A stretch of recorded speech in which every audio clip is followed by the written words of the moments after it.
Je suis toujours dans le petit village, dans la montagne.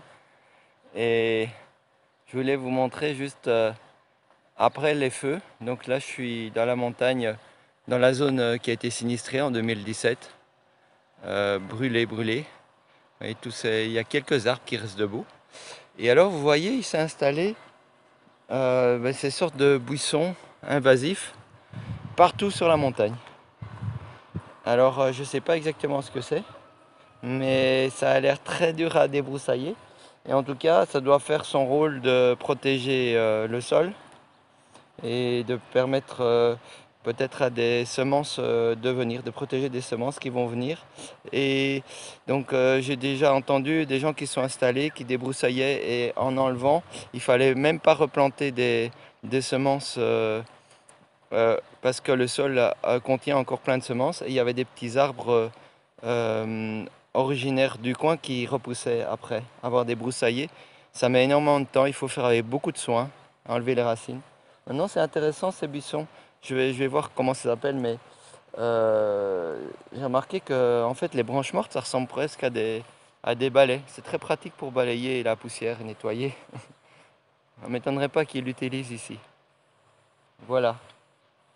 Ben, vous voyez, il y a du travail, hein. On détruit l'environnement en quelques heures, des centaines et des centaines d'années. C'est triste, mais moi je dis il y a de l'espoir. Il y a de l'espoir parce qu'il y a plein de belles personnes, de belles intentions.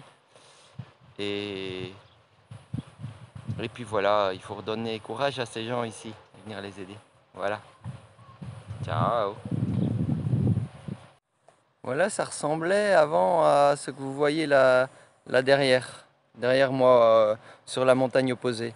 Ben, il y avait plein de sapins, mais il n'y avait pas seulement des sapins, il y avait des grands arbres feuillus aussi.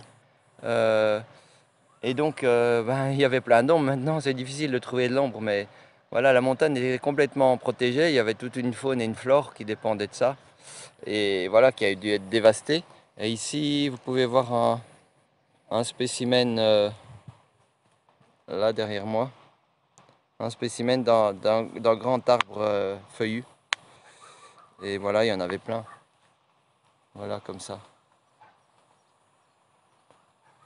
Bon, après recherche, toutes ces plantes-là qui sont venues pousser après les feux sont des genêts ou balais. En fait, il y a des restes de petites fleurs jaunes. Elles ont déjà fané. Euh, mais on voit, en fait, ils ont des belles fleurs jaunes. Et en anglais, on les appelle broom. Et alors, elles sont en fait du genre des légumineuses, des fabiacées. Et donc, évidemment, euh, sont des plantes qui viennent premières dans la succession de la restauration de l'environnement. Dans, dans la belle manière que Dieu a créée pour que l'environnement soit autosubsistant, quel qu'il soit ce qui se passe. Et donc elles ont la caractéristique en fait de fixer de l'azote dans le sol, d'enrichir le sol par des petits noodles, des petites, vous voyez, c'est des petits points blancs qu'on voit sur les racines. Et donc en voilà, il ne faut pas se battre avec ces plantes, il faut juste être patient, elles font le boulot. Et une fois qu'elles ont refait le boulot, elles vont disparaître et il y aura des arbres qui vont recommencer à planter. Le problème, c'est que ça va mettre des centaines d'années. Il y a moyen d'accélérer en enlevant des petites zones et en laissant les arbres pousser et en plantant plus de, si c'est nécessaire, en amenant plus de graines d'arbres locaux. Voilà, à voir. Donc ça, mais il y a des chances qu'il y ait ce genre d'arbustes sur les lieux que je trouverai, hein. On verra plus tard. Ciao, à bientôt.